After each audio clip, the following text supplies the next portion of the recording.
This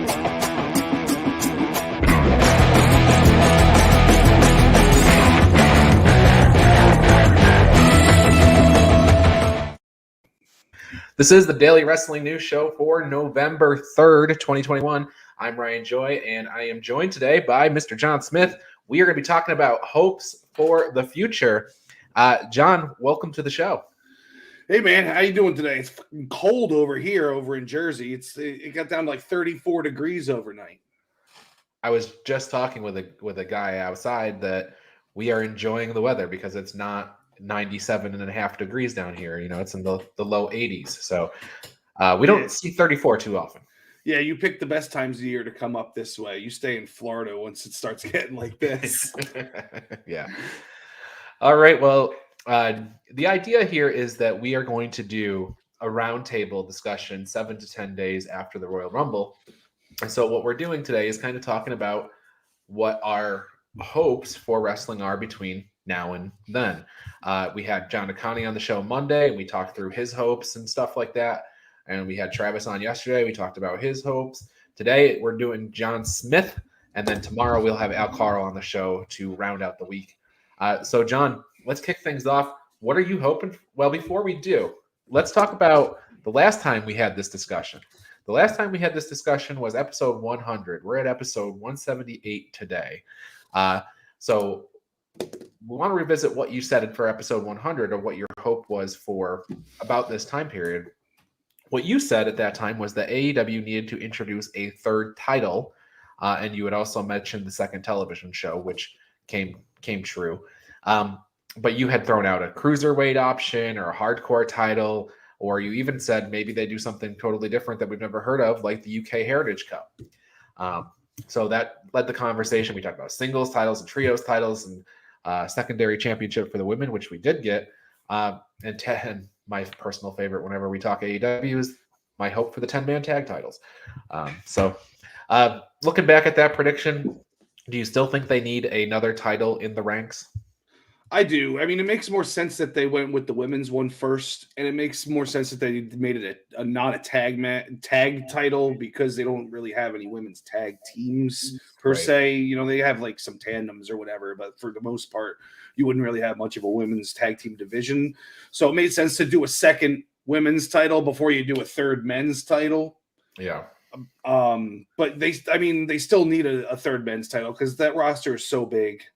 And so, I mean, once you get past like, you know, the TNT title, then everybody's just like, what are you fighting for, really? You know?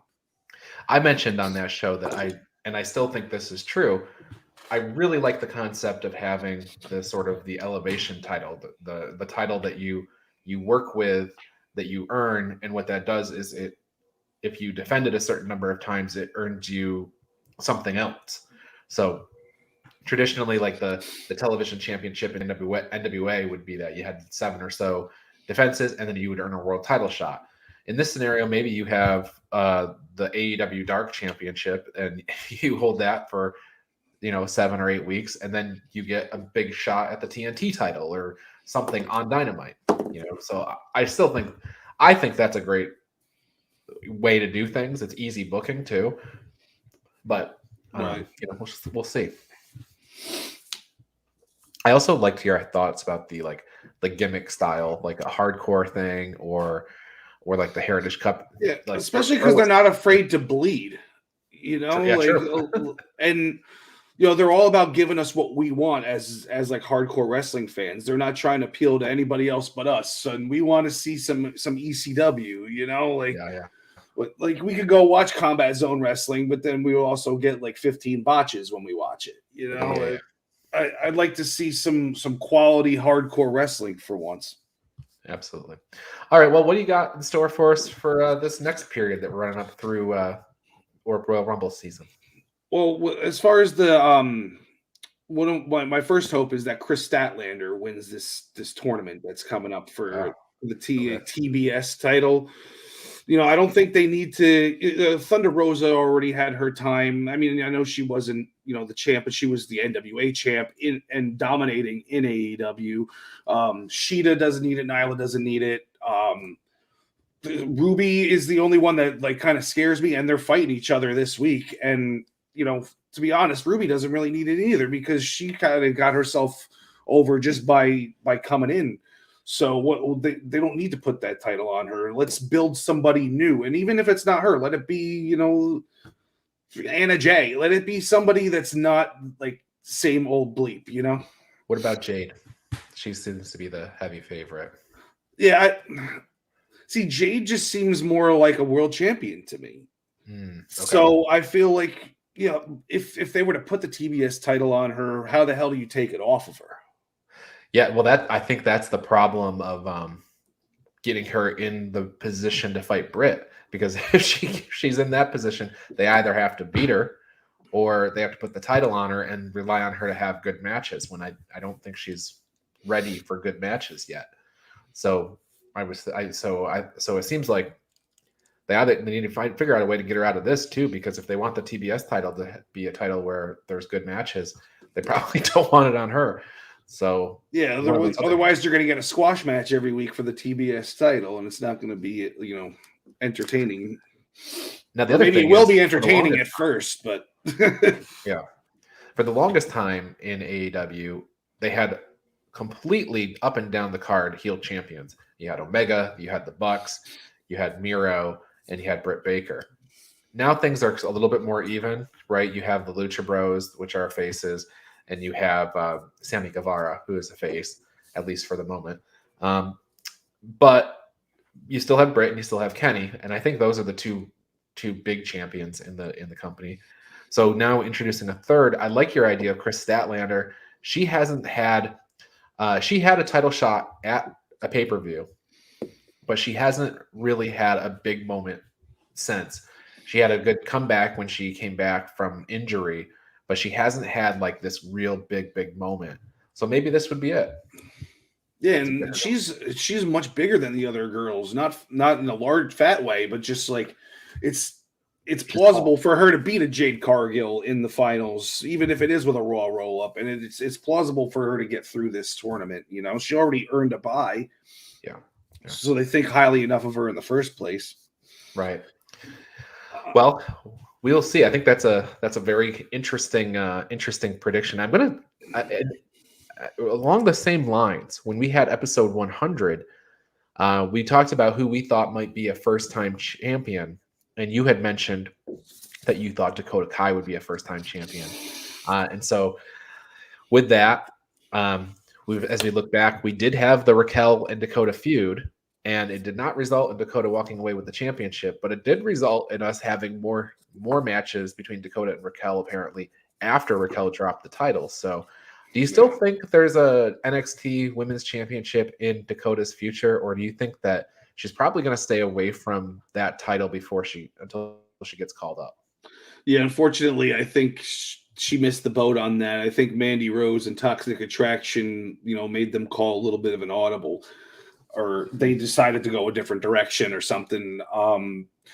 We're still getting the real, intense feud between her and Raquel. She still cost Raquel the title, even though she didn't win it from her. So she's got, that little, jab at her. And then I think we can get the both of them in the Royal Rumble this year. Like I think especially Raquel. Now, like once she's done with Dakota, Raquel needs to enter that Rumble. Whether Dakota follows her and maybe they continue their feud on the main roster, which is something we haven't ever seen before them, continue something from NXT onto the main roster. Yeah, I think a lot of both of them. I think Raquel has come very far, very fast, and she's also she's got to be everything they want, right? Like she's big, she has the stature, you can believe her against anybody. And then Dakota, face or heel, she's great. Like she is a really, really good worker. So she would mix things up, get a new face in there too. So yeah, anytime they want to call either of them, I'd be happy with that. Do you have more hopes between now and the Rumble? Yeah, I also have written down that I hope that Hit Row really, gets a chance, and because I think they could take over that like group thing that the New Day kind of had. Just be that group on SmackDown, and they can hold the tag titles and the women's title and the US title all at the same time. Maybe that's not like my wild prediction, but just something where I think they could be dominant, and they'll always be entertaining because they're always writing new rhymes and they're always good. It's similar in a way. Like you see like a steady progression of these stables. You had the New Day, and they had a long run as the sort of a unique act. And the Street Profits came in as well, and they had sort of a similar. They're very different than the New Day, and they're very different than Hit Row, but they did still have like this gift of gab as a stable. And then you bring in Hit Row, which is also very different from the other two. But I could draw a line between all of them, and they've had pretty good success with them. So the only people are saying maybe that some of these guys got called up too soon. B-Fab hadn't had a lot of matches, neither has Top Dollar, but they're very, very charismatic. So I think that they can work in tag matches to kind of shield us from seeing that. And then, like you said, if you brought them up, let's bet on them. Let's make them stars. Let's do it. Yeah, well, I mean, I think B-Fab kind of proved herself in that Elektra Lopez hardcore match or no DQ match or whatever. As far as Top Dollar being green, you could protect him by just having the other two guys fight all the time, and he's just the big man that comes in and cleans up at the end. Like he doesn't need to have be caught in chokeholds and doing reverse Irish whips into the turnbuckles and whatnot. He just be that. And I think this might spell the end for Angelo Dawkins, unfortunately, because they might end up splitting up the Street Profits, because we already got the gift of gab over here on SmackDown with Raw, or with Hit Raw. About that. A lot of talk. In fact, there were I don't know, some rumors and stuff that came out around the draft that Street Profits might get split up, and they might have left Dawkins on SmackDown and brought Montez over with Bianca on Raw, and they didn't do that. But it certainly opens the door up, and Montez Ford had a great match with Roman Reigns. So, I think they're definitely looking at Montez as a singles act. So I think you're right that I don't know if Dawkins can survive on his own. Unfortunately, like, Dawkins is actually really good in the ring too. He's always the guy that's stuck in the ring for a while, and then he's a setup guy. Yeah. So and you always see him doing some pretty cool moves. It's just like he gets overshadowed by Montez. I think he'd be really good with Otis. I think we would have to put him with Tucker, wouldn't we? Yeah, maybe. But they could call themselves the Genettis. The Genettis, yeah. But I'm just thinking, like, Otis, he seems to need a guy to play off. And, Dawkins is, he's not as charismatic as Ford, but he's still very good on the mic. And so if he had, had some people to play off each other, it could be great. Well, yeah, he could be the next member of the Alpha Academy. There you go. You can just completely revamp his look and everything. All right, what else you got? Those are good. My biggest one I have is we need some real competition between AEW and WWE, and all it takes is them moving Rampage back a couple hours and making it 2 hours. It's the same day. They still do the same, tape at the same places and stuff, I would think. So everybody wants to talk about ratings and this and that, but if they're not head to head, what do the ratings actually really matter? It gives you a little idea of what's going on, but then where was there a football game on? Who was in the football? All that stuff. So I think that if AEW wants to keep talking, or not themselves, but their wrestlers and then the fans of both sides just always talking about ratings and stuff, we need to actually see them go head to head, and that's what I'm really hoping for this year. Yeah, and we did. I mean, we had a year of head to head between AEW and NXT, but NXT was the clear C show for WWE. Right. If they went in head to head against SmackDown, there's going to be a lot of talk about that not being apples to apples either, because one's a cable network and one's a network. And yeah, but it who doesn't get TBS and TNT though? Who's watching on their antennas right now? A lot of people, I guess. I not to be contrarian, but I guess Right. the numbers are quite significant. And SmackDown, but look, when SmackDown was on FS1, that was cable to cable, but it still wasn't right because there's a lot of people that would have normally watched SmackDown that it probably didn't have FS1 and also just couldn't find it. Because what a lot of people don't understand about the ratings is that the ratings that you see, it's an average number of viewers over the course of the duration of the show.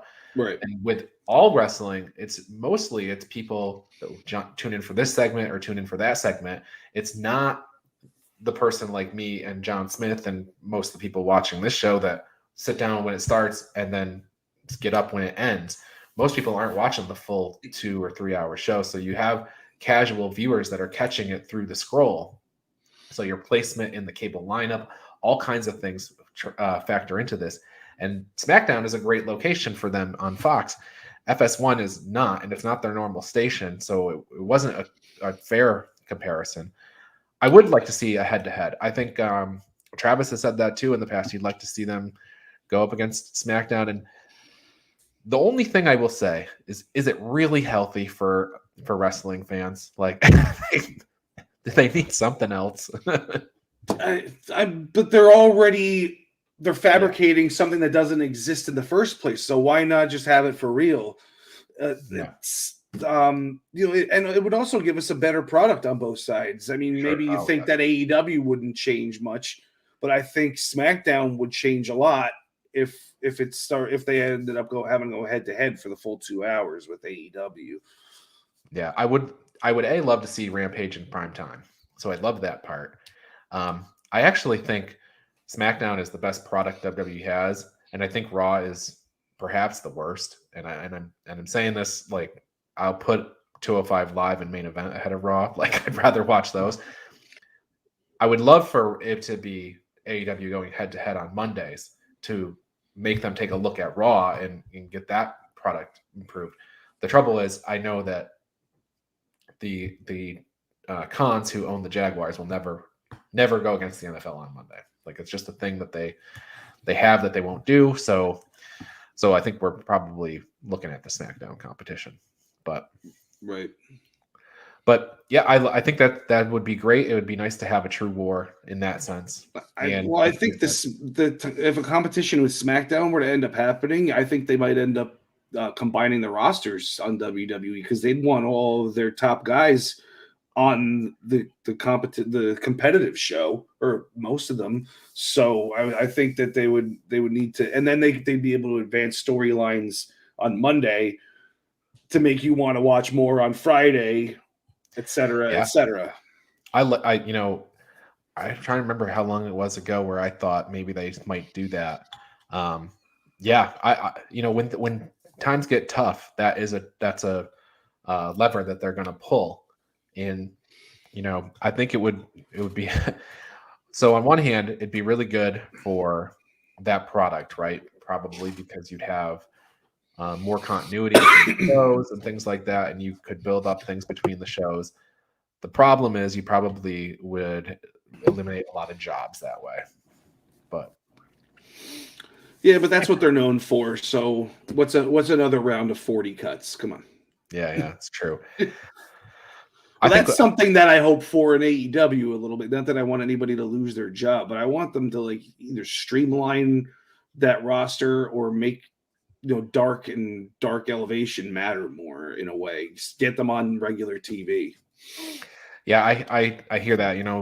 We often talk about the size of the AEW roster, and I think that was the point you were making with the titles when we talked about episode 100. Is you got so many guys, and they don't have really anything that they're doing. If you add a title in, it would help. And they've probably added like 15 guys since we had that show too.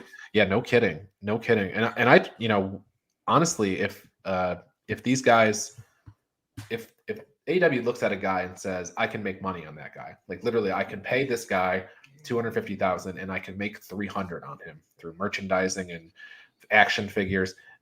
I don't think it matters how much he wrestles. if they think they can, make the return on him.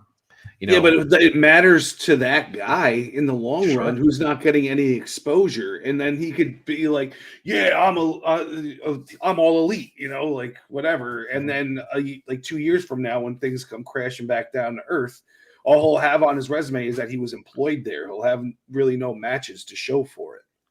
Yeah. So you may be right. Maybe get those, or God forbid, I don't need another wrestling show, but maybe the second hour of Rampage head to head with SmackDown. But I really don't need an.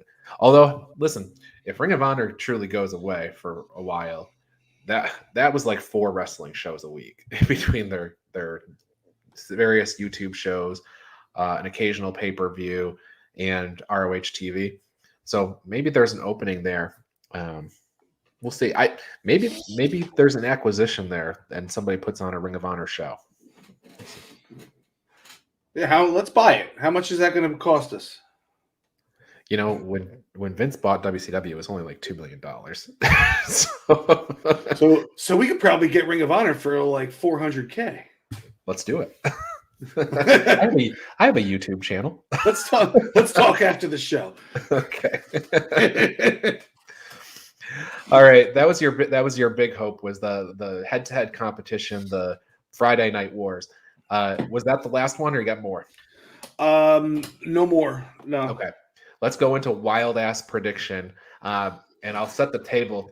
John DeConnie's had the wildest ass prediction. He said that he thinks Austin Theory is going to be WWE champion in 2022. So, what do you got for us? Mine's definitely not that wild. I don't know. It might even be kind of chalky now that I think about it. I think Riddle will end up being world champ or universal champ, most likely world champ by the end of 2022.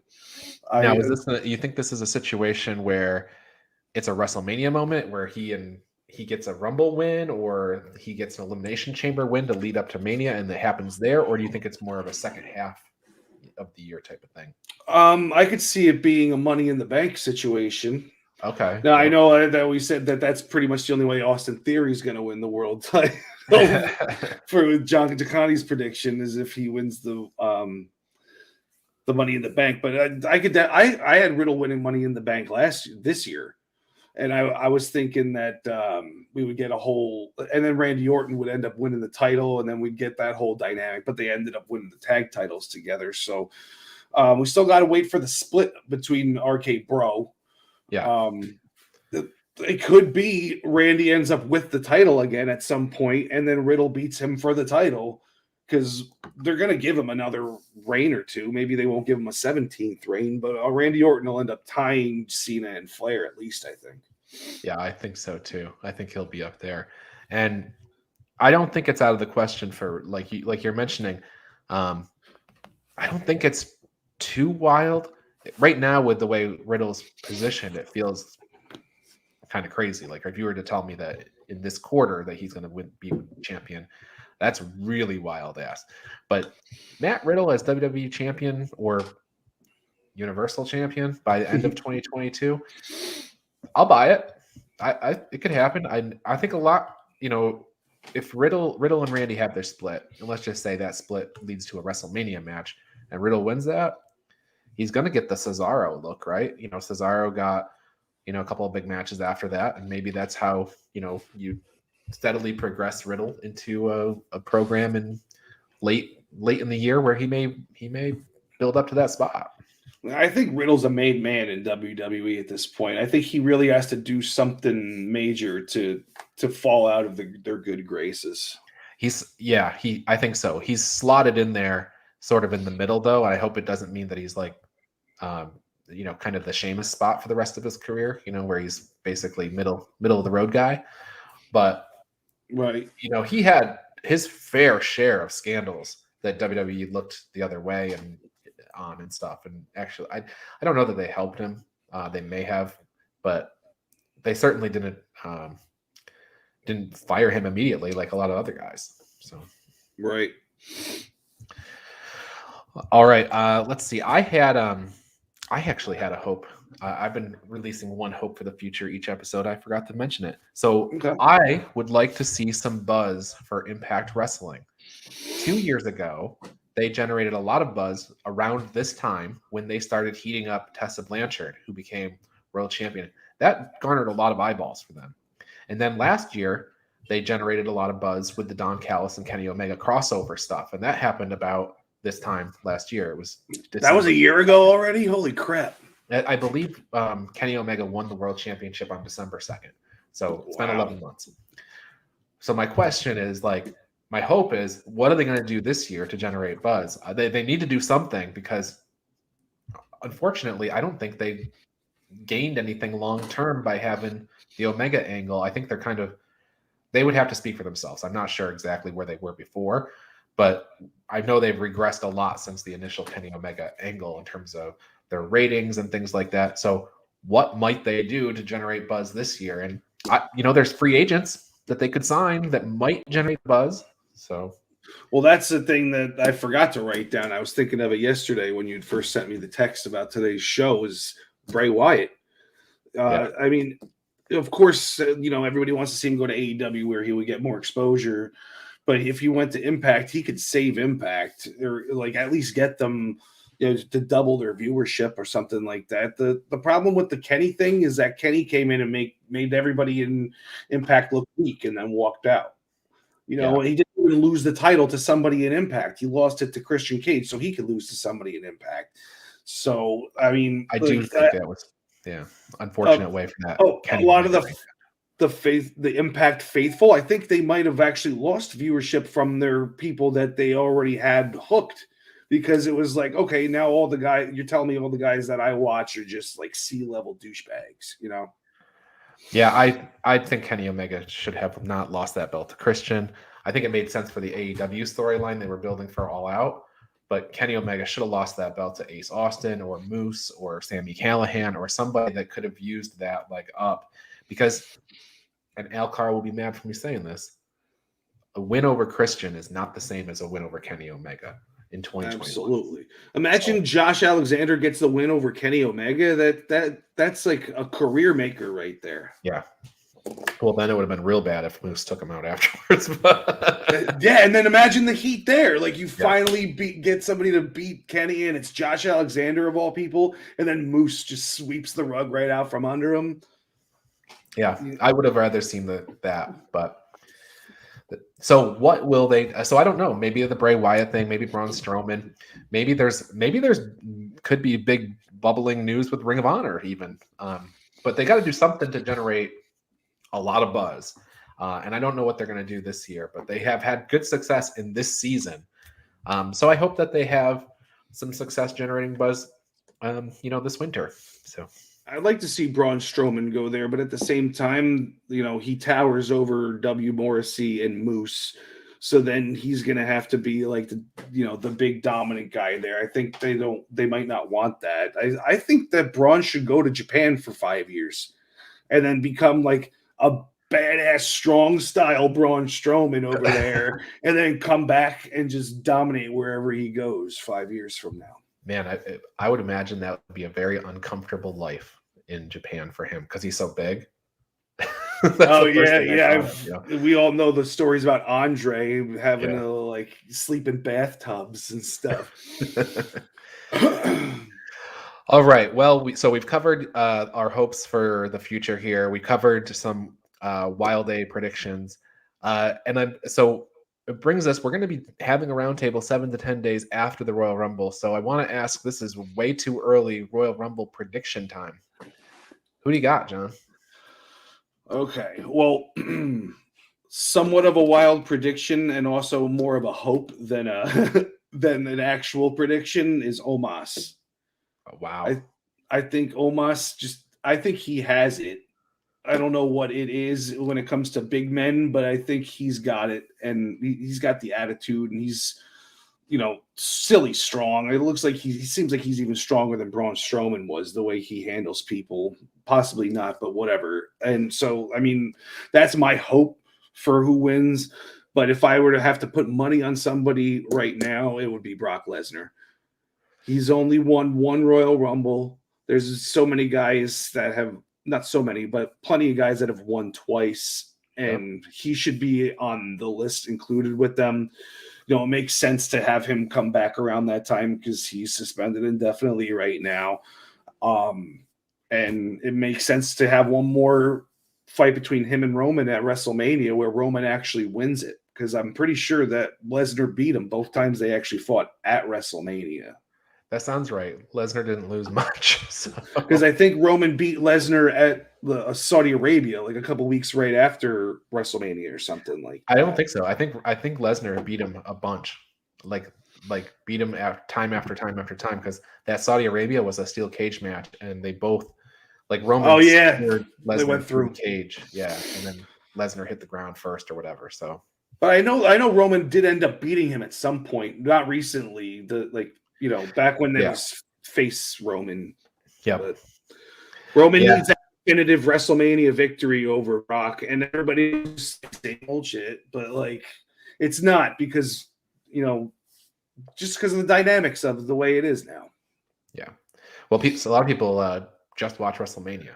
I think that's all that they watch all year. So if Roman loses so Roman needs that win, so the history books will show he beat him. So. Yeah, they all he did was stack two small guys last WrestleMania. He needs to get his revenge on Brock. I'm really interested though in the Omos side of things, because Omos is just this huge guy who is really over. Whenever he gets tagged in or whatever, the crowd goes bananas. He does not do much. He mainly stands in the middle of the ring and slams whoever walks into him. But man, he's over, and if they can, work out some of the kinks so that he can do a competitive match, throw him in the Royal Rumble, he's gonna be top heavy. That was Kane's issue all the time, but. Well, that's the way that big men are supposed to wrestle, though. We don't need big men doing flips, because then why do we need the small guys? Right. Just have him come, dude. Him versus Big E. Yeah, I think they would give him 10, 12, 15 minutes, and Omos would take a little bit of an ass kicking and show us what he could really do, and still be that big man. I just had the visual of Omos doing a senton to the floor, and I'm thinking to myself, what 12 guys are going to catch him? It's man. All right, what about the women's side? Women's side. Oh, I mean, if you're gonna go the Lesnar route, you have to go kind of new blood with the women. It's tough. I mean, I could still see Bayley winning it on a comeback, but I mean, Raquel makes sense, but that's kind of not Vince's style. Just have somebody debut in the Rumble and win it. I don't know. That's really tough one with the women. Yeah, it is. So John DeConnie said Raquel was his hope, but Rhea was his probable. Well, Rhea just won it last year, though. They're going to have her do it 2 years in a row. Depends on what they want to do, right? I mean, we haven't seen Asuka in a long time, and you talked about people who won the Royal Rumble twice. She won the first one, and maybe we talked about Bayley making her comeback. If she made it to Rumble, she'd be a couple of months early, several months early on her recovery.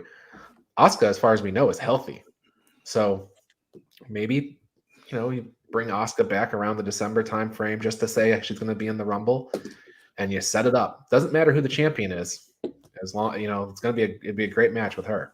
You know who else I'm thinking now that I think about it is Naomi, because of this whole thing she's got going on with Sonya Deville, and Sonya will never give her a shot, and so then Naomi will go and win the Rumble and say, okay, now I get my shot, and then she can mess with her the whole way, moving up to WrestleMania, and then put stipulations on everything and make her defend her shot at the title at the next pay-per-view and all that kind of stuff. Okay, so I'm just going to pull a thread that you reminded me of. So Naomi won the SmackDown. She either won or retained the SmackDown Women's Championship at WrestleMania in her hometown of Orlando. So that has me thinking Texas is WrestleMania this year. And that makes me feel a little bit more like maybe they will pull the trigger on Raquel. because that's where Raquel's from, and you could get her Okay. Rumble into Mania, and is that And the they best will way? have a pretty smart crowd because it is Rumble, Yeah, and they probably will have a NXT pay-per-view the day before, so it might be people double dipping. yeah. So maybe that's an opportunity there. The one thing I mentioned, one of my hopes I mentioned on Monday was I just hope we get the damn takeovers back. Like we haven't had a takeover in forever. It seems like. Really? When's the last time we had one? WrestleMania?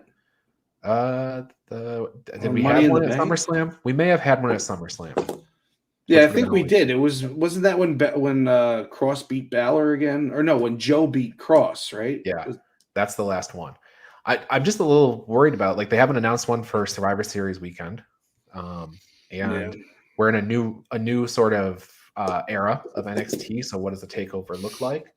I just want to make sure we get them. Yeah, I'm thinking we're not going to get a Survivor Series takeover, but Yeah. I'll say that we'll get a Rumble one. Okay. All right. That said, any other hopes or wild A predictions before we move on?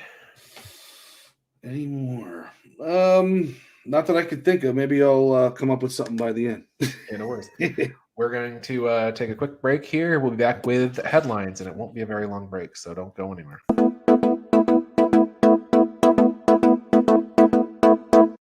We're back. So, headlines. We do have a little bit of news to get into. Jon Moxley entered an inpatient alcohol treatment program. Tony Khan went to Twitter yesterday to announce this. So, I guess good for John for admitting that he has, an issue that he needs to work through. It kind of hit me out of nowhere. It's not surprising, but it is kind of surprising in that sense that like he would have had an issue. He's got a lot of things going on in his life right now. So I give him credit for realizing that and taking actions to fix, a problem that he has.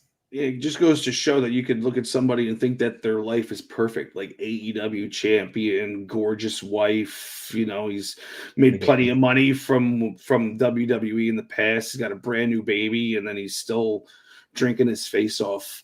I hope this isn't like an indication of how the inmates can run the asylum at AEW, where like you're not really held accountable for your actions, maybe, and it might make people just say, "Oh, screw it, I could do whatever the heck I want as long as I show up and have a good match on Wednesdays." You see and hear about guys like doing drugs backstage and stuff, and you don't really hear about that stuff in WWE anymore because they run pretty tight ship. But not saying that they need to be like WWE there, and I'm not really even blaming AEW for this. I'm just saying if they held their guys a little more accountable, I think maybe something like this could have been avoided. That's all. Well, yeah, I mean, I have no clue on this. Like, if this has been a thing that's I guess maybe it's interesting. It came out. He did this the day his book came out. So I haven't read his book. Maybe there's some nasty stuff in that book that he wrote it. So I don't know. It's curious. A lot of stuff happening at the same time. It couldn't be a publicity stunt, could it? I wouldn't think so. Because because the second you look up, Jon Moxley now, his book's going to come up too, and he just wrote a book, Yeah. Well, in other news, first of all, best wishes to Mox. Hopefully, absolutely. He succeeds in his program, and we have him back on television, and all is good. He'll always be my favorite of the Shield. Yeah, I think me too. Actually, now that you say it. Although Roman's doing well now, but it's a different kind of respect, I guess. Right. So we go from that, and I'm going to take you back to 1993. This day in 1993, it's a political story, so I hope you're okay with that. Jesse the Body Ventura won the governor in his home state of Minnesota this day in 1993. He became Jesse the Mind, so that's fun. I would have said that was like late 90s. I can't believe that was so early in the 90s. Yeah, we were just kids. Yeah, because I remember, wasn't he like a special guest referee at SummerSlam or something while he was still governor? Yeah, I think want to say I don't think it was 98. I think it was 99 because I wasn't watching in 98. That's the only Okay. reason I think it was 99. Yeah. Was that the Highway to Hell one? Or the year after? No, it was the year after. No, it was Triple H versus Mankind versus Stone Cold for the title. Okay. Stone Cold was champ. Mankind won it. Triple H beat him the next night on Raw. Okay. Okay.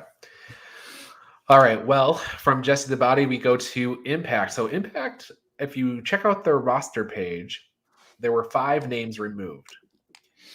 So call it news, call it rumors, or whatever. Impact told PW Insider that no talents have been released and that we shouldn't read in that this is an indication that they will be released. But it's still kind of weird that they were removed from the website. So here are the names: No Way, No Way Jose, Taylor Wilde, TJP, Tommy Dreamer, and PD Williams, who PD Williams apparently is going through a tryout to be a WWE producer right now. So that kind of would make sense. But interesting set of names. I mean, there's a lot of drama around Tommy Dreamer, so that makes sense. TJP is working a lot of different places, so I could see if his contract was up that they wouldn't maybe renew it. PD Williams looking elsewhere. Taylor Wilde's a short timer anyway, and No Way Jose, if they probably would have signed a short-term deal with him. So if all these guys were released, I wouldn't be surprised. Yeah, I think no big deal either way. Those guys will be finding work if they don't have the job with the Impact, Right. Yeah. ROH has booked the Briscoes to defend the GCW championships at their Honor for All show on November 14th. They're going to be facing AJ Gray, who I can't say his nickname on the show without getting kicked off the air. Maybe I can. It's the Mother Effin' Truth. And then Effie. So AJ Gray and Effie are going to. So that was an interesting booking decision. And then John, for you, I don't know if you've decided one way or another whether you go into War Chamber in Philadelphia on November 6th, but they did announce. MLW announced Los Parks versus 5150 in a Philly street fight for the tag team titles. The 5150 is the team of Slice Boogie and Danny Limelight, managed by Conan. And Los Parks is obviously, the chairman, La Parka, and his kids versus. So it's them for defending the titles against 5150. Yeah, I think it's going to be a game time decision whether I can go to this thing or not, because I don't know if I have to work on Saturday night yet. So there are still good seats available though. So for all you people who are on the fence, just save one for me at least. There you go, or buy one for him and send him the ticket. Yeah, help a just brother. Leave it for me at will call John Smith. There'll probably be nobody else who walks up and says John Smith. Any words of advice for the folks today? Words of advice. No, I didn't think of any words of advice today because I was thinking so hard about the other stuff we were going to be talking about. Put your picks in. Put your picks in. And stay tuned for our special the week after Royal Rumble as we talk. Yeah, go ahead.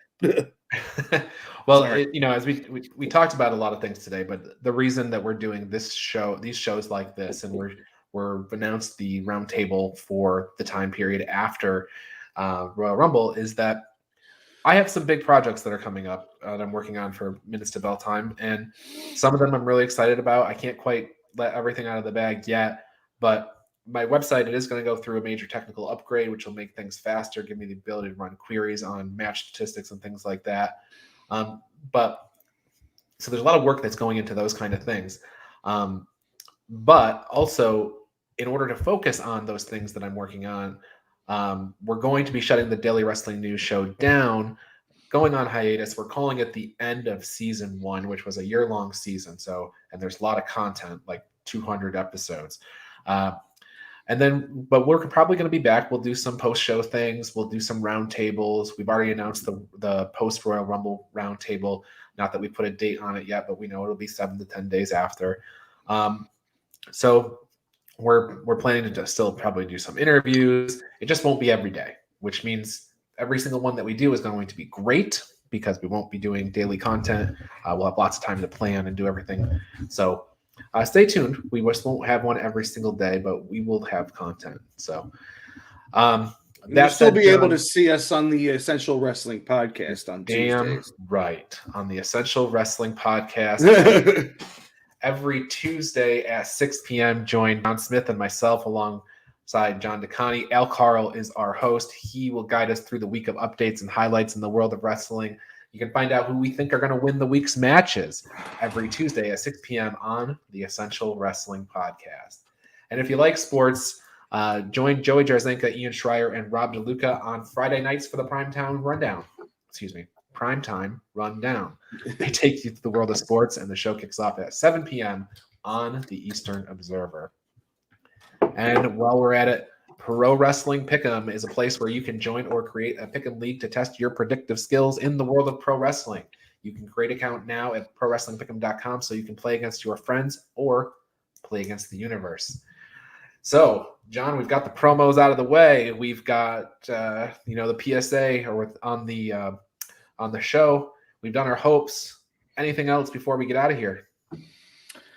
No, I know it's a day late, but you should have went out and voted yesterday, everybody. There you go. Vote. Your voice can't be heard unless you vote. I'm going to say that was a word of advice. Yes, that is a word of advice. For 364 days from now, you must go out and vote. Absolutely. All right. Well, for John Smith, I am Ryan Joy. We will see you tomorrow. Al Carl will be on the show.